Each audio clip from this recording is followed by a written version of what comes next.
Japanese folks are so stubborn. I'm seriously tired of waiting. Oke, sekian Limba Googling kali ini tentang kenapa Jepang melockdown diri selama 241 tahun. Jadi yang Cina nggak sempat dibahas jadinya. Gimana, perlu dibahas juga yang di Cina?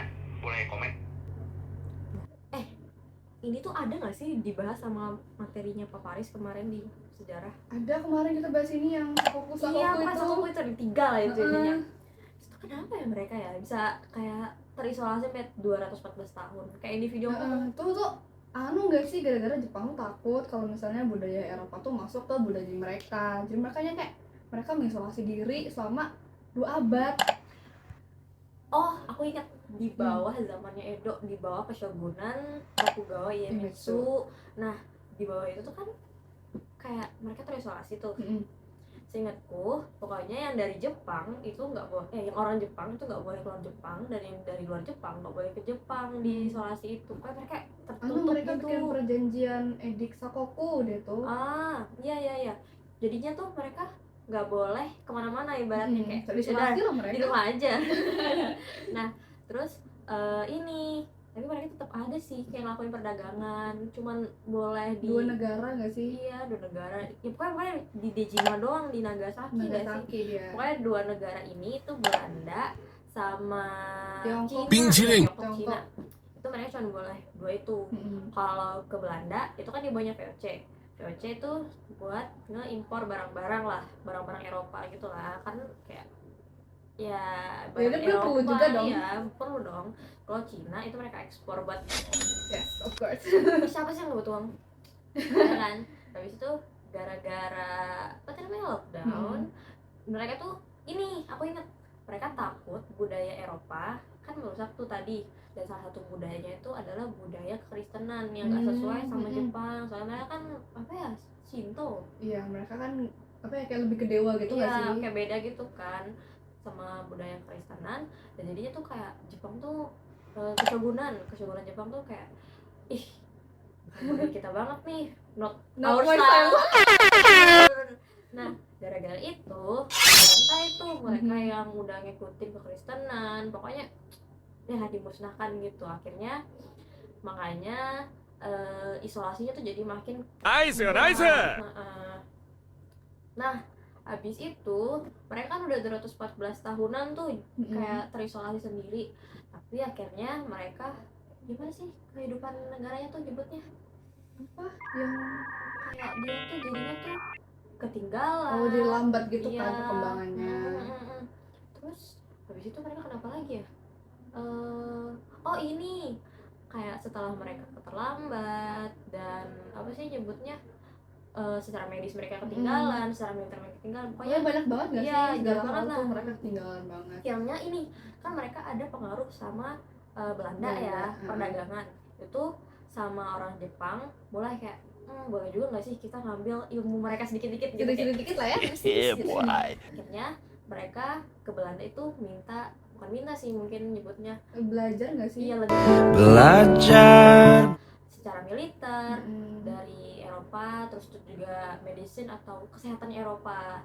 Itu dari perdagangan itu ya, kayak minta ilmu dikit-dikit Udah itu mulai berkembang tuh iya. dia. Jadi kayak ilmunya itu dibawa ke orang-orang tradisional tuh kayak gini coy.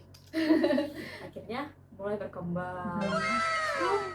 Dia masuk ke nggak sih era restorasi, Iya, restorasi Meiji.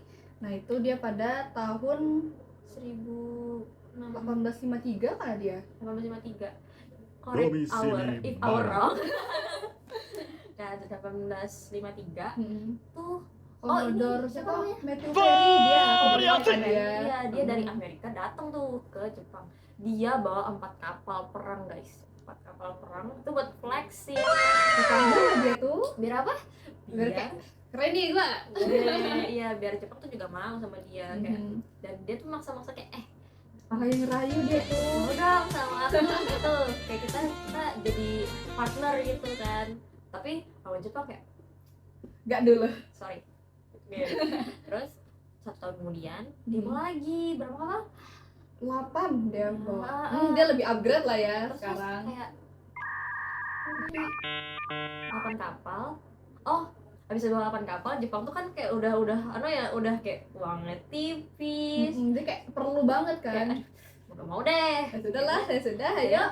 Terus dia pada kan dia udah setahun kemudian tuh 1854.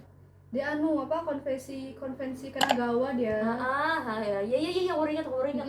Nah, di konvensi Kanagawa itu tuh pokoknya dia kayak apa ya?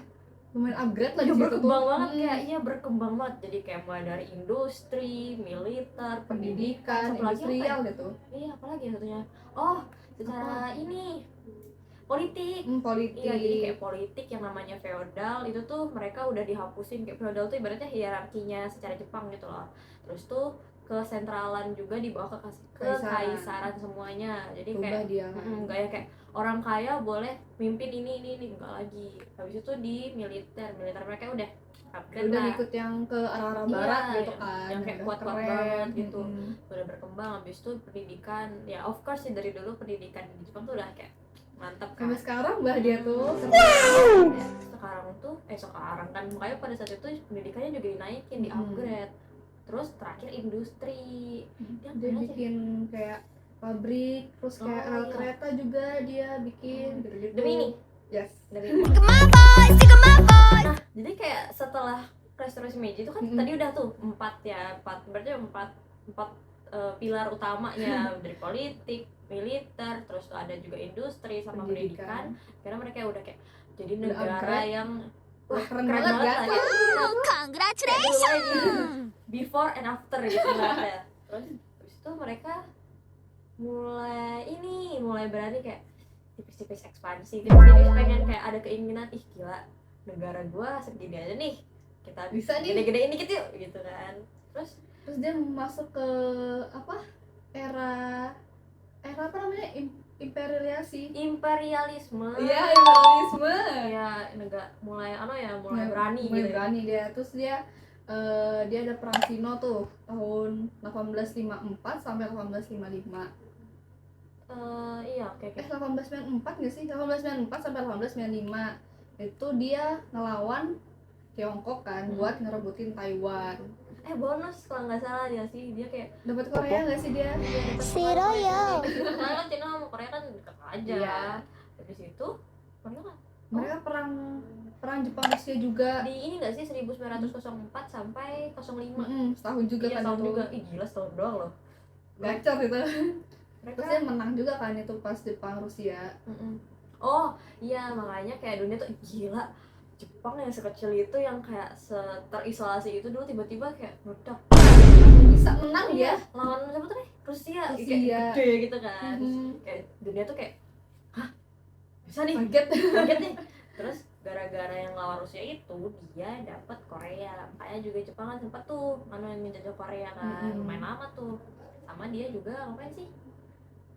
Habis itu, dia berani banget tuh yang ke Hawaii, apa namanya? Apa yang namanya? Ke Hawaii itu? Pearl Harbor. Pearl Harbor dia nyerang di situ kan di Hawaii itu. Terus dia nggak lama habis nyerang situ dia nguasain Asia Tenggara juga termasuk negara kita ini. Aku ingat gara-gara dia yang ikut berarti ikut-ikutan yang Pearl Harbor tuh dia ikutan jadi masuk ke Perang Dunia Kedua kayak join the party. Terus habis menduduki Indonesia dia ngapain ya? Dia pokoknya dia kan itu masih ada Belanda kan di situ. Terus itu perjanjian Kalijati. Tuh pada 8 Maret 1942. Terus Belanda akhirnya nyerahin Indonesia tuh ke Jepang. Akhirnya ya yang duduk Indonesia jadi Jepang gitu kan. 3 tahun gak sih kalau nggak salah? 3 tahun tuh Sampai ini gak sih sampai bom atom di Hiroshima Nagasaki. Itu berapa yang 15 Agustus ya? Yang 15 Agustus 1945. Itu kan diserang ya tuh Nagasaki. Gila di bom atom. Akhirnya si Jepangnya tuh kayak udahlah guys, kita kalah Defeat. Negara kita dibom. Bye. Jadinya dia menyerang tanpa syarat itu. Akhirnya selesai deh mereka. Iya, eranya selesai. Era Jaya selesai. Bukan masanya lagi guys. Masanya Jepang. Udah selesai. Jadinya tuh ya udah selesai Jepang di situ. Iya, kalah sudah dia. Kalah dia udah. Terus akhirnya Jepang kembali ke negaranya, memperbaiki negaranya yang bisa dimove atau Mhm. selesai deh masa imperialismenya. Udah deh, segitu aja cerita tentang Jepang-Jepangan ini. Terima kasih sudah menonton. Saya Katrina Zara Putri Ginda Tobing. Saya Kas Vulkanisya Taula. Kami dari kelas 11 3. Bye bye.